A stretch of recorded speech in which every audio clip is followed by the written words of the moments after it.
ny mofinaina isan'andro atolotry ny mpitandrina rakotina valina maoly.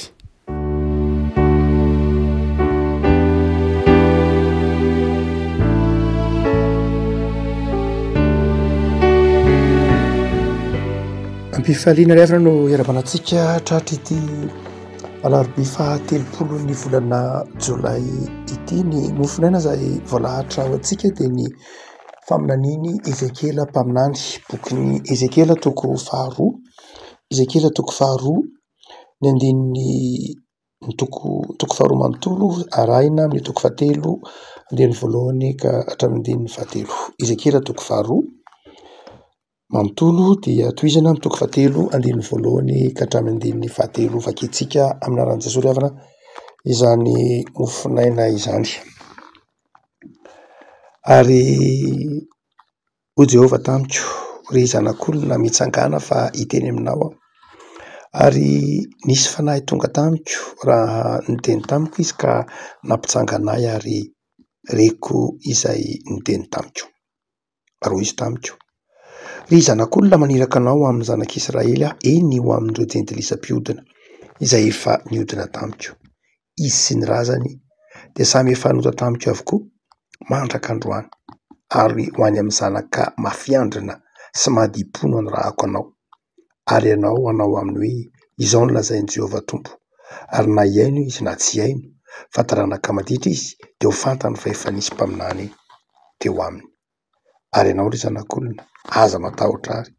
ary aza matahotra ny tenina dia voakasiky ny aminina sy ny tsilo aza ianao. Ary na dia eo amin'ny maingokaza no hipetrahanao, eny aza matahotra ny fiteniny ary aza mivadi-po ny tarehiny fa taranaka maditra izy. Ary ho lazainao aminy ihany ny teniko, na hiaino izy na tsy hiaino fa tena maditra izy. Fa ianao kosa ry zanak'olona, miaino izay lazaiko aminao, aza maditra tahaka izany, taranaka maditra izany ianao. Sokafy ny vavanao ka hano izay ahafahako anao. Ary hitako fa indro nisy tanana nahintsitra tamiko ary indro nisy sorona taratasy teny aminy. Dia novelarin'ny teo anatrehako izany ary nisy soratra teo anatiny sy teo ivony ary fitomaniana sy fidradradrana sy loza ny voasoratra teo. Ary hoy izy tamiko: ry zanak'olona, hano izay hitanao. Eny hano ity orona taratasy ity dia mandehana ka mitenena amin'ny taranak'Israely. Dia nosokafako ny vavako ary nafahanay izany orona taratasy izany. Ary hoy izy tamiko: ry zanak'olona, fokiso ny kibonao ary fenoy ity orona taratasy omeko anao ity ny tsinainao. Dia nihinana ka mamy tao am-bavako toy ny tantely izy. Ray masina, manao masinana ny fahamarinana ny teninao, ny fahamarinana. Amen. Ny fiantsoana an'i Ezekela mpaminany no tantarainy ity toko faharoa manontolo ity arahany toko fahatelo. Miresaka ny fiantsoana an'i Ezekela mpaminany ary ny toetra nanao marina koa ny endrika nisehoany zany antsony atefa tamin'i Ezekela mpaminany izany. Misy lafin-javatra telo ary resahany ity Ezekela toko faharoa izay zara mofinaina ao antsika ity.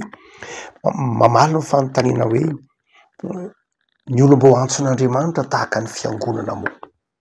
Ny olom-bo antson'Andriamanitra tahaka anao, tahaka ny mpino moa, inona no ataon'Andriamanitra aminy?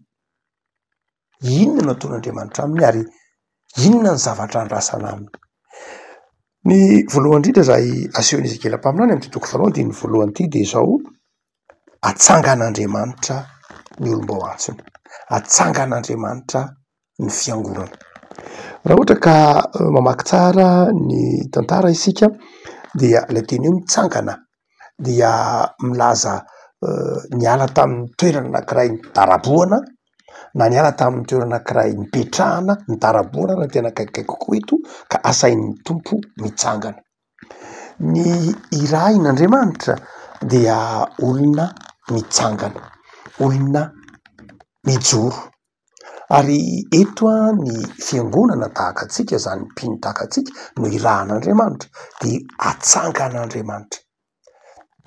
Io tsy tahaka ny Ezekela mpaminany ihany, tsaroantsika Paoly rehefa niaona tamin'ny tompo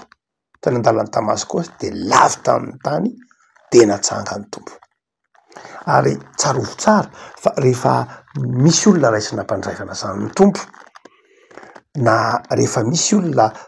tokanana mpitandrina na atokana diakona de zao mandrakariva ny tenitenenina rehefa avy mandoalika izy ka ndray ny fampairezana de zao mitsangana tsy hoe teny ka teny feteny fotsiny reny teny izay fampiasa amin'ny litorjia reny fa teny nalaina tamin'itony soratra masiny tony hoe ny olona irahan'Andriamanitra de atsangany tompo aloha atsangany tompo miala am'lay fahalavon'ny fahotana miala tamin'ilay faharesen'ny fahotana ka nidaraboka tamin'ny tany dia atsangan'Andriamanitra izy tsy kisendrasendra ny fampiasan'ny teny hoe fitsanganana amin'ny maty ilazana fitsanganana sy fandresena ny fiangonana irahan'ny tompo ny kristianina irahan'ny tompo isika mpino isam-batan'olona de olona efa natsangany tompo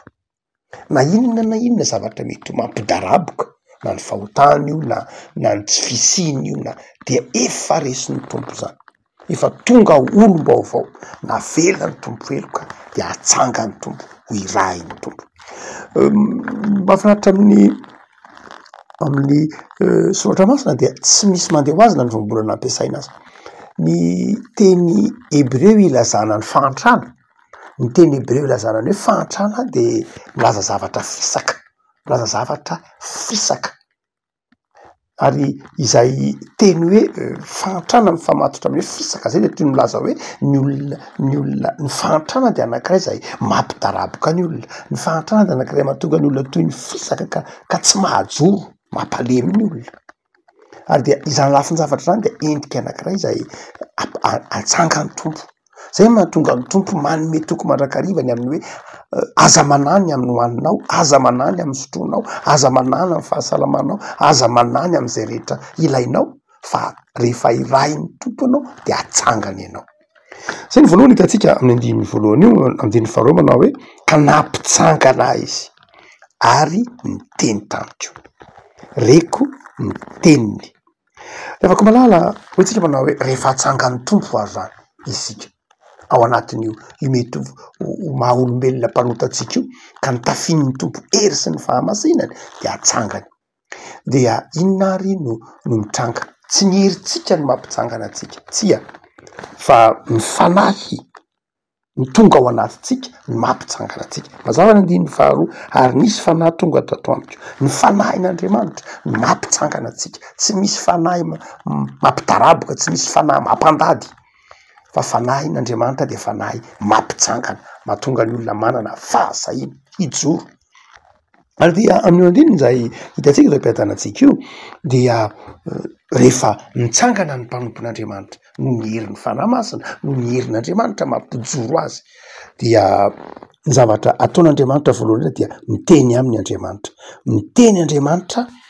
ary mampahafantatra azy ny missiony ao anatin' zany fampahafantaran'Andriamanitra ny mission zany ny zavatra miandry azy dia lazain'Andriamanitra reto zavatra roa reto ny voalohany le contexte le zavatra lalovany le zavatra hitany mason'Andriamanitra zany hoe rehefa atsangan'Andriamanitra ny olona na ny fiangonana na ny mpino ka irahiny dia tsy ilay mason'ny mpino no mijery fa ny mason'Andriamanitra aloha no mijery ka ampahafantariny an'ilay mpino tsaroantsika tsara Exode 3 rehefa niteny tamin'ny Mosesy Andriamanitra izy manao hoe hitako ny fahorian'ny oloko tao Egipta hitako ny fangiry fireny reko ny fitarainany ka iraiko ianao tovy tsy misy faraka am'izany any eto hitako ny ditra ny zanak'Israely hitako ny amafy ny mampikomy azy ny dikany teny hoe rebelle midika ny teny hoe teo maditra hitako ny mampikomy azy mampiodina azy dikany hoe mpiodina de zao tsy manaiky fahefana tsy manaiky ny fahefan'Andriamanitra tsy manaiky ny fandaminana ataon'Andriamanitra tsy manaiky ny lalana tarihin'Andriamanitra hitako fampikomy izy hoy ny filazan'ny tompo eto tsy hoe tsy mahalala ny sitrapon'Andriamanitra izy fa mikomy amin'ilay sitrapon'Andriamanitra izy dia eto de hoe ny tompo hoe hitako mihitsy fa firenena mafiatoka izy efa Andriamanitra efa lazavaintsika ny dikany teny hoe mafiatoka amin'ny fomba fijery jiosy ny hoe mafiatoka de zao miatoka no mitondra ny loha miatoka no mitondra ny loha ka ny dikany hoe mafiatoka de zao milaza olona tsy mety miondrika zany hoe tsy mety miondrika dikany hoe tsy mety miondrika tsy mety diso tsy mety manaiky diso tsy mety miondrika mijery ny leb nany fo tsy mety mafy ny atoka milanjalanja aloha zany hoe manamartena tsy mety hibebaka tsy mety anana fanetretena zay le hoe mafy atoka ary mbola lazainy aloha manao hoe mafy miandrina sy ny madipo lay madipo de milaza hoe tsy manana tsy mihevitra zay tsara dia etona dia nampahafantarin'Andriamanitra tian'Andriamanitra ho ny mason'Andriamanitra ny fijerin'Andriamanitra no fijerin'ny Ezekela zany hoe Andriamanitra nametraka an'izay fomba fijery zay Andriamanitra rehefa mety irahin'Andriamanitra ny olona de manjary lasa ny fijeriny no itereny ho fijerin'Andriamanitra rehefa irahan'Andriamanitra de mety tena ka ny rahanao Andriamanitra ka izao ny fijeriko azy fa tsy zay ny nataon'Andriamanitra ny rahin'Andriamanitra Ezekela natsangana de zao napetrany hoe zao ny zavatra hitako de tiako hitanao koa zay mba hitovy fijery Andriamanitra sy lay olona irahina na isika irahina de napetraka Andriamanitra eo imasony Ezekela mpaminany ny fijerin'Andriamanitra lasa nijerin'Andriamanitra no jeriny Ezekela mpaminany ary dia mazava ho azy ny zavatra tsapany Ezekela zany dia io tsapan'Andriamanitra io narary an'Andriamanitra lay mangiry firy an'Andriamanitra ny mijery ilay fahotaniny zanak'Israely ary nataony mihitsy ara manao hoe jentilisa hoy izy manao hoe maniraka anao ho any amy zanak'Israely eno ho any am'ireo jentilisam-piodana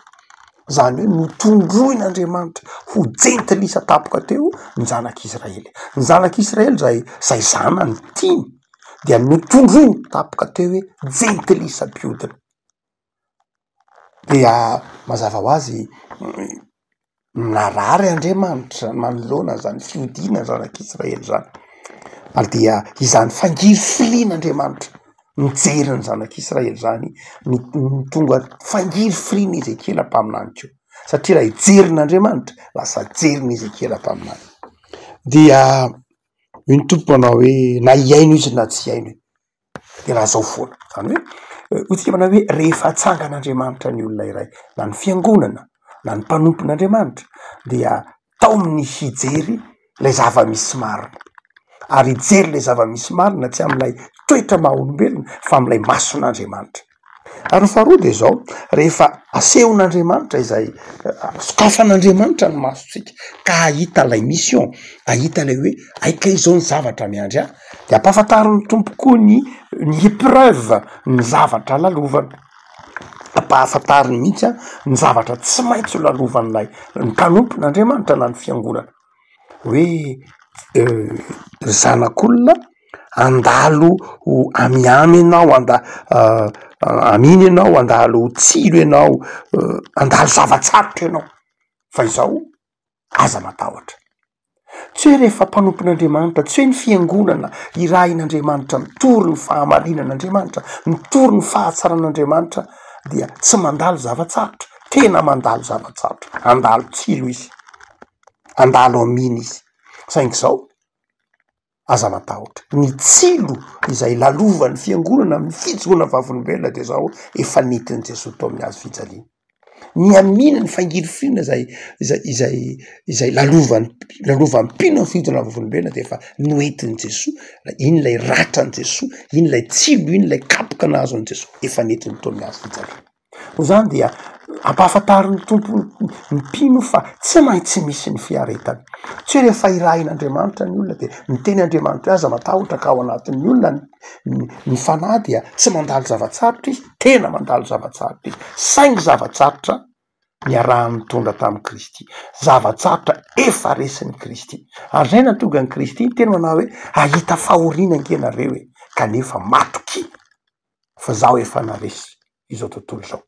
zany rehefa malala ny tahotra zay mety ny tahotry ny fangirifirina ny tahotry ny hijaly ny tahotry ny horesy de zao efa netin'ny Kristy tao amin'ny hazo fijaliana hotsika manao hoe ampahafantarin'ny tompo zany ho an'ny fiangonana ho an'ny kristianina ho antsika mpanompon'Andriamanitra mijoro vavolombelona de ampahafantarin'ny tompo atsika ary mino fa mahafantatra nandalon'izany avokoa isika rehetra fonitsika niraisina mpandray fonitsika natao batiza fonitsika nandray andraikitra tao anatin'ny fiangonana de nampahafantary ny tompo an'izany na tamin'ny dinika na tamin'ny tompo teny na tamin'ny fampianarana manao hoe matoky fa irahy ny tompo de momba anao ny tompo. Ampahafantary ny tompo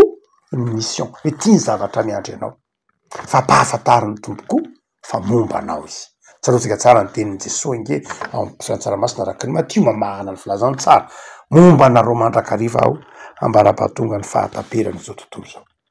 Ary tsy hoe esorin'ny tompo ihany lay tahotra fa izao koa nefany ome amboary ny tompo mihitsy lay mpanompon'Andriamanitra, amboary ny tompo mihitsy ny fiangonana ka tsy lay fahalemen'lay fiangonana akory no hitan'lay hitan'izao tontolo zao. Tsia olombelona natsangan'Andriamanitra eto ho tonga fiangonana ho tonga mpiny saingy zao mafiatoka lay firenena lay fiarahamonina zay vantaniny lay fiangonana navatanitsika de hoy ny tompo amboariko ny andronao andiny ny fahavalo amy toko fahatelo io de hoy ny tompo taminy andiny ny fahafito sy andiny ny fahavalo fa ny taranak'Israely rehetra de mafiandrina sady madipo indro efa no amafiko ny tarehinao hiatrika ny tarehiny sy ny andrinao hanandrina ny andriny ataoko ho toy ny diamondra ny andrinao eny mafy noho ny vato lampy azy ka aza matahotra azy na mivady noho ny tarehiny fa taranaka maditra izy. Zany hoe na mafy tahaka ny vato lampy azy mafiatoka sy mafy tahaka ny mafilo tahaka ny vato lampy aza ny zanak'Israely dia hoy ny tompo mantseny Ezekely ampaminany nataoko tahaka ny diamondra ny andronao mafy noho ny vato lampy. No zany dia ny tompo no manova no manome hery ny fiangonana sy ny tsika tsirairay avy amin'ny fahafahatsika miatrika ny mission zay ampanaovy ny tompo atsika ka tsy resiny zao tontolo zao tsy resiny zay mety ho heriny zao tontolo zao isika na inona mafy ny andriny de hoy ny tompo hoe ataoko toy ny diamondra kosa ny andronao mafy noho ny diamant. Fantatsika rehetra amin'ny échelle de Mohs mahafantatra an'izany sika fontsika nianatra tany an-dakilasy tamin'ny taona tany aloha. Mohs moa fantatsika fa namorona lay fomba fandrefesana ny dureté any vato tany amin'ny taona 2016 dia ny diamondra ny mafy indrindra amin'ny karazam-bato de ny diamondra ny mafy indrindra raha tsy diso de ny corindon sy ny topaz ny quartz ny manaraka azy eo. Ny quartz moa dia hitatsika fa tahaka samy misy eto Madagasikara avokoa na ny corindon na ny topaz na ny quartz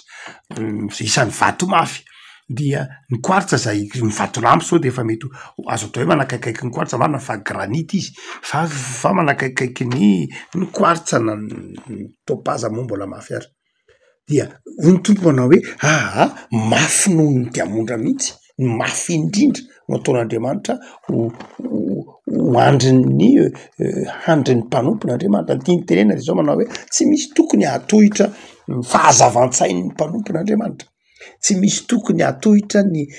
faharanita-tsain'ny mpanompon'Andriamanitra satria ny faharanita-tsain'ny mpanompon'Andriamanitra de zao tsy avy amin'ny olombelona fa amin'ny asan'ny fanahy-masina. Revako malala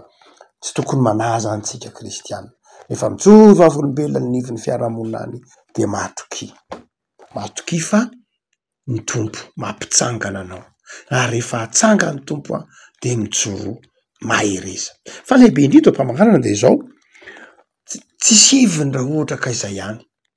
raha makany raha mandeha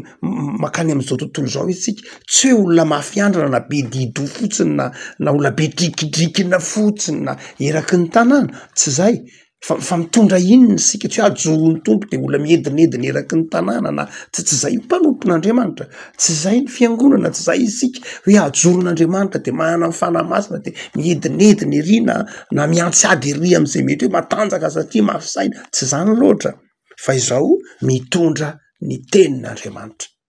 Zany hoe ny tenin'Andriamanitra no hoentitsika eny anivon'ny fiarahamonina, ny tenin'Andriamanitra no aina sy mamelona atsika. Hoy ny teniny hoy ny toko fahatelo toko andininy fahasivy amin'ny toko faharoa hitako nisy tanana zay mitondra horoana taratasy teny aminy ary rehefa nivelarina le olona taratasy de milaza fitomanina sy fidradradradrana zany hoe milaza inona le fitomanina sy fidradradradrana milaza fibebahana io raha satria mitory fibebahana ny mpanompon'Andriamanitra mitory fiovam-po ny mpanompon'Andriamanitra de isy fibebahana isy fitomanina mety isy koa raha fitsaran'Andriamanitra isy zavatra tahaka zany rehefa toriana le tenin'Andriamanitra dia le tenin'Andriamanitra afahana no any kibony io filazany ny tompo amin'ny lalana Ezekely hoe ho voky ny kibonao ho mamy eo am-bavanao ny tenin'Andriamanitra hamelona anao ny tenin'Andriamanitra de izao ho zarainao ny tenin'Andriamanitra io tenin'Andriamanitra io izay hitondra fibebahana hitondra fiovam-po hitondra mety ranomaso hitondra fanenenana hitondra fiovantsaina fiovam-po nefa koa mety hitondra fangirifirina koa aza fa izao no ambarany mpanompon'Andriamanitra ny toriany ny fiangonana de izao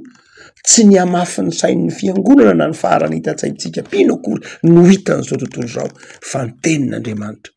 ny tenin'Andriamanitra zay eny ampelantanantsika io moa mazava ho azy sarotsika tsara ny teny Martin Luther ny hoe sola scriptura tamin'ny andro Martin Luther tarotsika tsara fa ny vanim-potoana skolastika zay nanomboka tamin'ny andro Thomas d'Aquin moa tena nanome ny lanjany antsoina hoe skolastisma dia raha tsorina de zao fanomeza toerana ny filozofia na koa hoe io baiboly io na io tenin'Andriamanitra io na ny finoana kristiana dia azavaina amin'ny alalan'ny filozofia zany hoe ny fahendrena amin'ny alalan'ny fahendrena zava-dehibe le fahendren'olombelona Martin Luther no dorany Martin Luther avokoa ny boky skolastika rehetra ny Desambra 1295 dia nodorany Martin Luther 1295 akory ary ny apahany nodorany Martin Luther telo taona tarehan'ny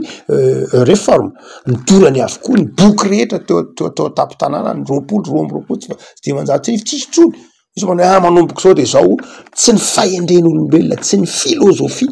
no toriana ao anatin'ny torian'ny fiangonana sy anabiazana ny mpino fa ny soratra masina irery ihany sola scriptura ary ny soratra masina ihany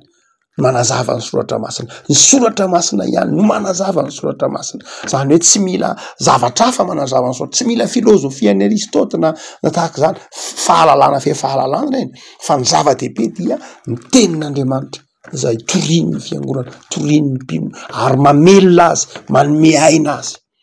ary dia mazava ho azy afaran'ny tompo zany isika riavako mirahale isika kristiana hivelona amin'io tenin'Andriamanitra io hiaina n'io tenin'Andriamanitra io ho voky an'io tenin'Andriamanitra io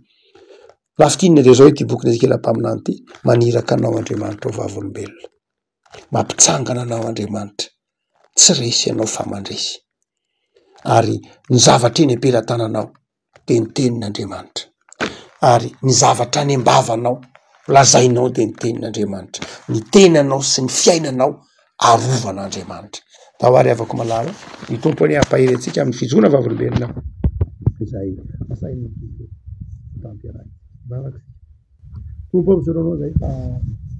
maraparana momba ny fiantsona ny peritiopa sy ny mosaina am'ty volana jolay ity de manome toky anay ianao fa mampitsangana anay mampijoro anay ary mahatonga anay ho afaka amin'ny fahalavona amin'ny faharesena de mivavaka zay fampaherezy mba hahajoro mampaherezy koa mba ho tia ny teninao ho mamy eo am-bavanay ny teninao ho mamy eo am-bavanay ny sitraponao ary ampaherezy raha koa zahay ahazaka izany fanompona sy antso ataonao eo an-tsoroka izany satria na eo aza ny tsilo na eo aza ny zava-manahirana zay lalovana dia ianao efa manome toky fa manamafy anay miaro ana sy mombana zay ny tontolo andro na irin'Andriamanitra ny tontolo andro ahitana fifaliana sy faholiazana ny tontolo andro anarahanay ianao ny tontolo andro itiavanay ny teninao manelany ilokay mamindrafo aminay raha toka tsy manana fahasahiny zahay de ampitory aty anatinay ny fanainao masina ampijoro anay ho vavolombelona jereo ny asanay jereo ny fikasana tsara ty anatinay tsiray avy mana fikasana tsara zay de sotiana ho tanterahina ny tontolo andro de tahimba ho tanteraka izany ary dia anapaka ho tona tsiray avy de sory febanana ny fifaliana ahita fitiavana io masona mandrakarivo zay amin'ny